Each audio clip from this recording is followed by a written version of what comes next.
This is the Fuji Instax Mini Evo, Fuji's newest hybrid instant camera, sporting a very retro look, whilst hiding some of the latest and greatest internals as far as instant cameras go from Fuji.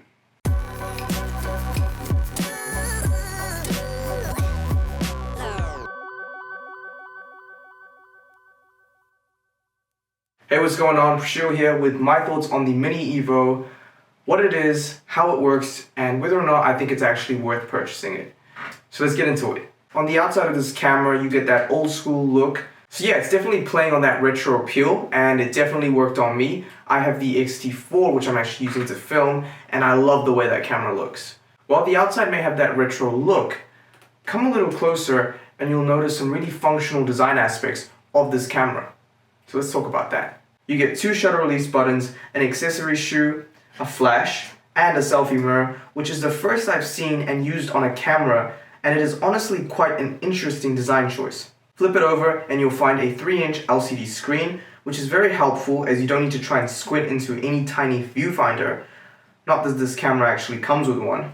And at the bottom you get a micro USB charging port and a micro SD card slot.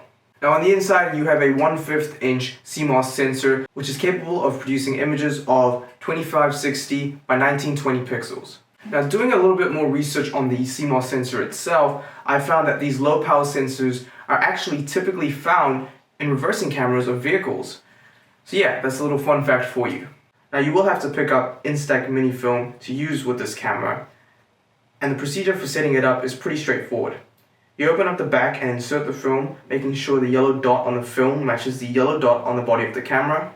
And straight out of the box, this camera is actually really easy to use thanks to the AE program modes, which automatically update shutter, ISO, as well as whether or not the flash goes off, depending on your shooting scenarios. And so this really does feel like an old school point and shoot camera.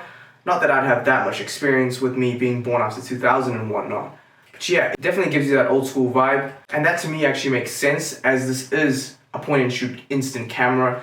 You don't really buy one of these to mess around with ISO or shutter speed or anything like that. You actually just buy it so that you can take it out the box, point at a subject, shoot, and print out a quality photo. And it has some really great filters inbuilt so that you can take some really nice shots with some good effects. So that's always really nice. Now this sensor, while good, isn't going to give you that high-end photo quality and really great low-light performance. It's just not for that. But give it a good amount of light and it will treat you right. Now I was hooked by the looks alone, but what really stuck out to me was the selfie mirror, which I really didn't think would work, but in fact it does, and it works pretty well at that. I've never used anything like it before, but it is a great alternative to having a flip out screen that would then add to the cost of the camera and ruin the look. Alright, so the camera works and looks pretty good. Printing a photo is as easy as pressing the shutter release and then pulling this lever over here and having the photo printed. Now it will take about 90 seconds for the image to actually fade into view, and that's pretty much it.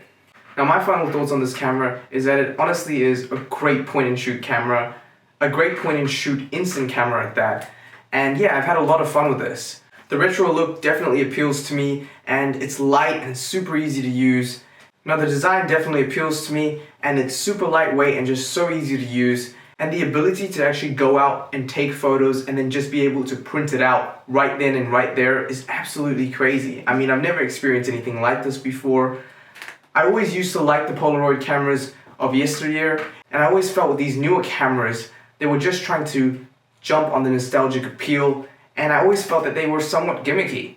Until I actually got one in my hands and used it and found out that, yeah, while it does have that retro appeal, the internals are far more advanced than the older Polaroid cameras, and yeah, it just works and it gives you this really nice sleek camera that just does the job. Now that being said, every print will cost you. You can buy a 50 pack of Instax film for about $30 US when it's on sale. So yeah, that is something to keep in mind. It can get a little bit costly, especially if you start printing out every photo that you're taking. So I think my advice there would just be to pick your shots and really pick out the photos you want to print, because while initially inexpensive, it does start to add up. So yeah, this is my review of the Fuji Instax Mini Evo. A great little point and shoot camera with the ability to print out any photos you want. And yeah, thank you so much for watching. I'll catch you in the next one. Peace.